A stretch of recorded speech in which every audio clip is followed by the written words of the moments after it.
Assalamualaikum warahmatullahi wabarakatuh. Perkenalkan nama saya Putri Citra Alena, NIM 190-1025-229, kelas 6K, mahasiswa semester 6 dari Universitas Muhammadiyah Profesor Dr. Hamka, Fakultas Keguruan dan Ilmu Pendidikan, jurusan Pendidikan Guru Sekolah Dasar. Saya di sini akan memaparkan video tentang penyebab dan solusi dalam mengatasi kerusakan lingkungan hidup di Indonesia. Mata kuliah Sumber Daya dan Berkelanjutan. Dosen pengampu Dr. Handes Hari Neredi, MPD. Penyebab dan solusi dalam mengatasi kerusakan lingkungan hidup di Indonesia.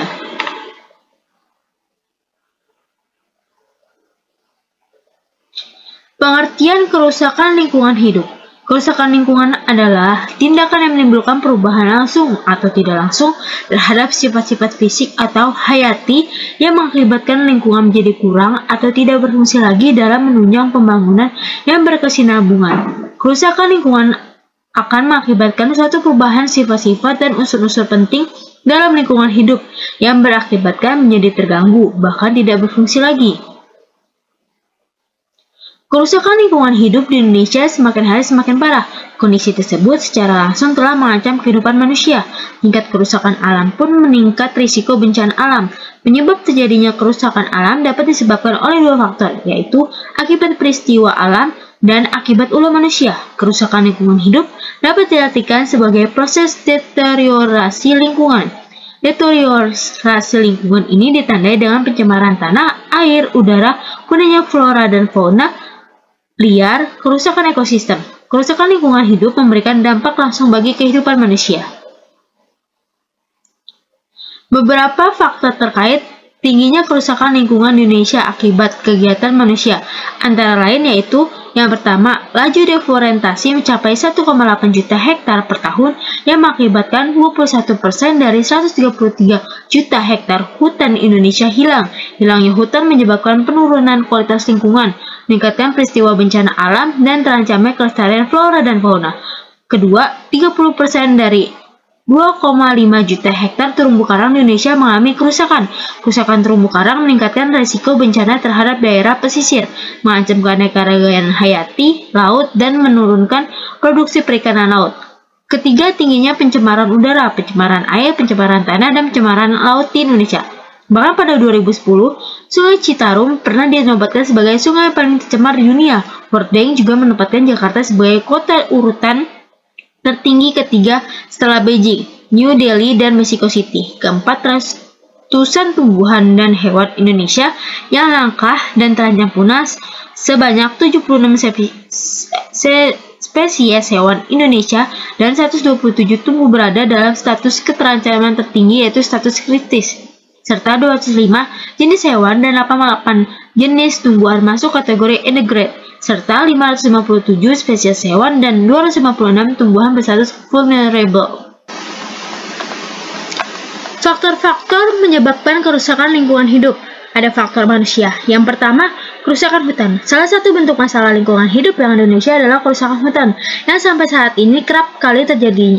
Utama dari peristiwa ini dialami oleh daerah-daerah yang banyak memiliki lahan hutan luas, misalnya daerah Pulau Kalimantan, Provinsi Riau, Sumatera Selatan, dan Jambi. Penyebab adanya kerusakan lingkungan hidup berupa kerusakan hutan dasarkan dari tekanan ekonomi yang dimiliki manusia untuk memenuhi kebutuhan hidupnya, sehingga melakukan penebangan hutan secara liar, khususnya dilakukan dalam upaya memperluas lahan. Adapun solusi yang bisa dijalankan dalam koridor penanganan ini, misalnya saja dengan memberikan sosialisasi serta memberikan pemahaman kepada setiap masyarakat untuk menyadari pentingnya manfaat hutan agar lingkungan tetap lestari. Kedua, membuang sampah sembarangan. Salah satu bentuk dalam masalah lingkungan hidup yang ada di sekitar rumah, terutama yang paling dekat, ialah membuang sampah sembarangan. Kondisi sampah saat ini banyak sekali yang tidak bisa hancur dengan tanah. Hal ini akan mengakibatkan banjir jika musim penghujan tiba. Oleh karena sebagai solusi dalam pengatasan masalah ini bisa dilakukan salah satunya dengan mengupayakan penyadaran di lembaga keluarga, pendidikan, dan masyarakat untuk menerapkan hidup sehat dengan tidak membuang sampah sembarangan. 3. Global warming atau pemanasan global.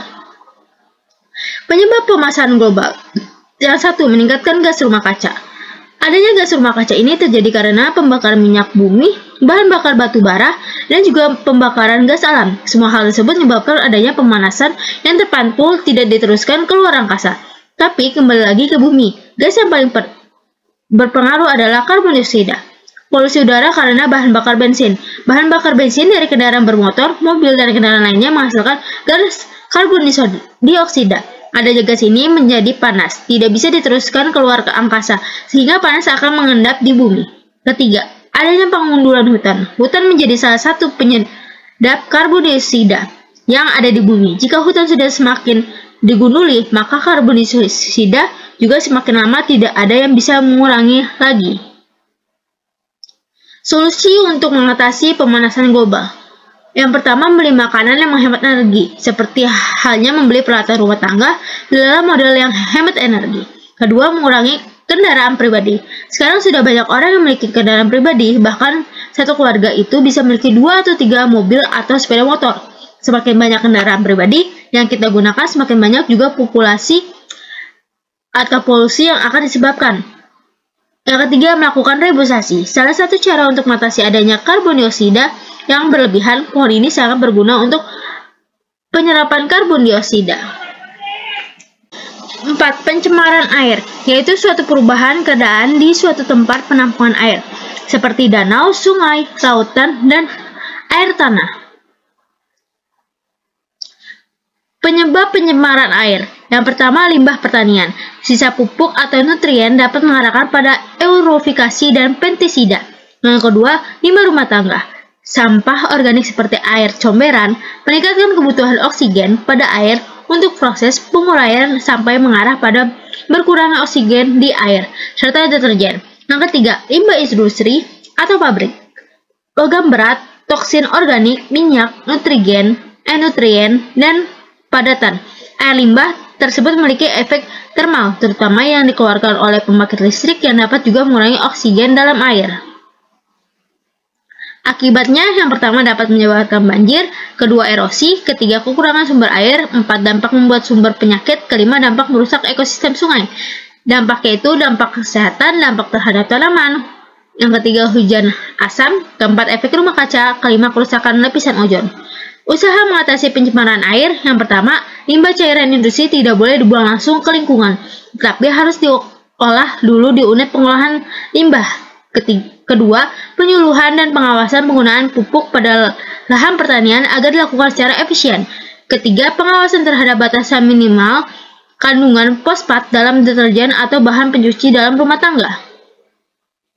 Kelima, pencemaran udara. Dalam kondisi normal, udara terdiri dari yang pertama, nitrogen atau Na, yaitu 78,09%, oksigen atau O2, yaitu 21,94%.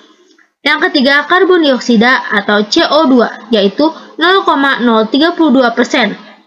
Yang keempat, ada argon atau Ar, yaitu 0,93%, dan komponen lainnya dalam jumlah sedikit. Penyebab dan dampak. Yang pertama, debu yang mengandung partikel-partikel berbahaya seperti timbal, asbes, dan karbon juga dapat merugikan kesehatan manusia. Kedua, asap dari kebakaran hutan dapat menyebabkan gangguan iritasi saluran pernapasan. Asap kendaraan bermotor yang menggunakan bahan bakar minyak bumi seperti bensin menimbulkan polusi. Ketiga, gas yang dianggap berbahaya apabila melebihi kadar tertentu di udara, yaitu yang pertama ada SO2 dan NOx, yaitu hujan asam. Yang kedua ada CO2, yaitu efek rumah kaca atau pemanasan global. Yang ketiga ada CO, yaitu berkaitan dengan Hb lebih kuat dari O2. Yang keempat CFC, yaitu lapisan ozon atau O3 berlubang. Solusi untuk mengatasi pencemaran udara. Yang pertama, melakukan penghijauan atau reboisasi. Yang kedua, membuat jalur hijau atau taman kota. Yang ketiga, membakar bahan-bahan beracun di udara terbuka. Keempat, menggunakan bahan bakar yang mengeluarkan sedikit asap. Kelima, membatasi penggunaan freon dalam kehidupan sehari-hari. Keenam, penghentian penggunaan busa yang dibuat dengan CFC. Yang ketujuh, membatasi emisi gas buang pada kendaraan bermotor dan mesin-mesin industri. 6. Pencemaran tanah. Penyebab pencemaran tanah. Yang pertama, limbah rumah tangga. Berasal dari hasil kegiatan perumahan seperti rumah tangga, pasar, perkantoran, rumah makan, dan lain-lain. Limbah rumah tangga terbagi atas bahan organik, anorganik, dan bahan berbahaya lainnya. Limbah anorganik misalkan sayuran, sisa makanan, daun, dan lain-lain. Limbah anorganik contohnya aluminium, plastik, kaca, dan sebagainya. Kedua, limbah industri. Air limbah dari hasil pengolahan industri cenderung mengandung zat berbahaya. Biasanya industri dari pabrik, tekstil, atau pabrik kertas yang paling banyak menjadi polutan. Jenis limbah dari kedua pabrik tersebut ini memiliki bau yang tidak sedap. Limbah ini disebut dengan limbah organik. Limbah pertanian. Ada faktor penyebab limbah, yakni penggunaan pupuk dan bahan kimia seperti insektisida. Bahan kimia tersebut memang berfungsi sebagai pembasmi hama. Efek dari terpapar insektisida yang berlebihan dapat menyebabkan pertumbuhan kelenjar tiroid meningkat. Solusi untuk mengatasi pencemaran tanah. Pembuatan kolam sterilisasi. Yang kedua, IPAL atau instalasi pengolahan air limbah. Ketiga, memperhatikan prinsip 4R. Keempat, membuang sampah pada tempatnya. Kelima, memisahkan sampah yang mudah terurai dan yang sulit terurai. Keenam, menggunakan pestisida sesuai dengan aturan. Ketujuh, menghindari penebangan hutan secara liar. Faktor alam. Kerusakan lingkungan hidup karena faktor alam terjadi karena adanya bencana alam seperti banjir, gempa bumi, tanah longsor, dan gunung meletus. Yang pertama ada tanah longsor. Penyebabnya, tanah longsor adalah peristiwa geologi di mana terjadi pergerakan tanah seperti jatuhnya berbatuan atau gumpalan besar tanah.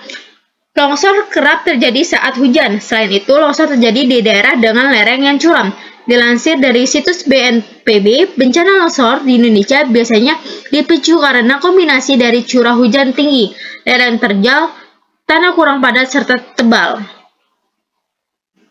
Solusi untuk mengatasi tanah longsor. Yang pertama, mengurangi kecuraman lereng. Kedua, membuat bangunan penahan atau jangkar dan piling. Ketiga, tidak membangun pemukiman dan fasilitas di daerah rawan longsor. Keempat, bangunan di sekitar harus dibangun dengan fondasi yang kuat seperti tiang. Kelima, membuat tanggul penahan untuk runtuhan batuan. Keenam, membuat selokan yang kuat untuk mengalirkan air hujan. Ketujuh, tidak menggunduli hutan dan menebang pohon. Ke-8, membuat teras ring. Kedua, banjir.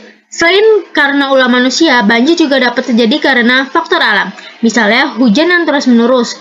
Curah hujan seperti ini akan membuat sungai meluap, akan membuat tanggul jebol karena tidak mampu lagi menampung debit air. Banjir yang sering terjadi saat musim penghujan dapat membuat bangunan dan tempat tinggal makhluk hidup rusak. Penyebab banjir. Yang pertama ada topografi wilayah. Kondisi topografi adalah bentuk permukaan suatu wilayah. Wilayah dengan topografi rendah atau dataran rendah lebih berisiko mengalami banjir dibandingkan daerah dataran tinggi. Hal ini sesuai dengan prinsip air, yakni akan selalu mengalir ke tempat yang lebih rendah. Kedua, daerah resapan air. Daerah resapan air seperti hutan, kota, dan ruang terbuka hijau sangatlah diperlukan khususnya di perkotaan. Area tersebut dapat menjadi daerah resapan air dan mencegah terjadinya banjir. Namun pembangunan besar-besaran dilakukan tanpa mempertimbangkan area resapan air.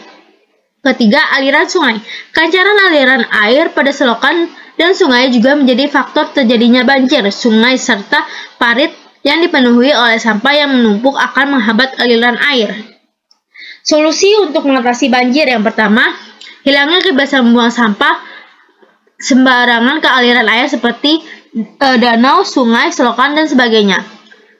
Yang kedua, melakukan pergerukan pada daerah aliran air apabila terjadi sedimentasi. Ketiga, membuat sistem pemantauan dan peringatan banjir pada daerah-daerah yang dianggap rawan banjir. Keempat, melakukan reboisasi atau penghijauan pada daerah aliran sungai. Kelima, membangun area tampungan air seperti tanggul atau waduk. Keenam, menyediakan area resapan air berupa ruangan terbuka hijau, taman kota, atau hutan kota yang dapat mencegah genangan air. Ketujuh, membuat biopori dan sumur resapan sebagai upaya untuk membuat air lebih cepat terserap ke dalam tanah dan tidak tergenang di permukaan. Ketiga, gempa bumi. Gempa bumi adalah getaran kulit bumi yang bisa disebabkan beberapa hal, diantaranya kegiatan magma manusia dapat mengukur berapa intensitas gempa, namun manusia sama sekali tidak dapat memprediksi kapan terjadinya gempa. Gempa bumi dapat mengakibatkan banyak bangunan yang roboh, terjadi tanah longsor, dan terputusnya jalur transportasi. Jika kekuatan gempa sangat besar, kemungkinan akan menimbulkan tsunami. Meskipun demikian, pada faktor sosialnya, gempa menjadi salah satu masalah dalam kehidupan, khususnya di Indonesia. Pada saat gempa berlangsung terjadi beberapa peristiwa sebagai akibat langsung maupun tidak langsung, diantaranya sebagai berikut. Yang pertama, berbagai bangunan roboh. Kedua, tanah longsor akibat guncangan. Kedua, gempa yang terjadi di dasar laut dapat menyebabkan tsunami.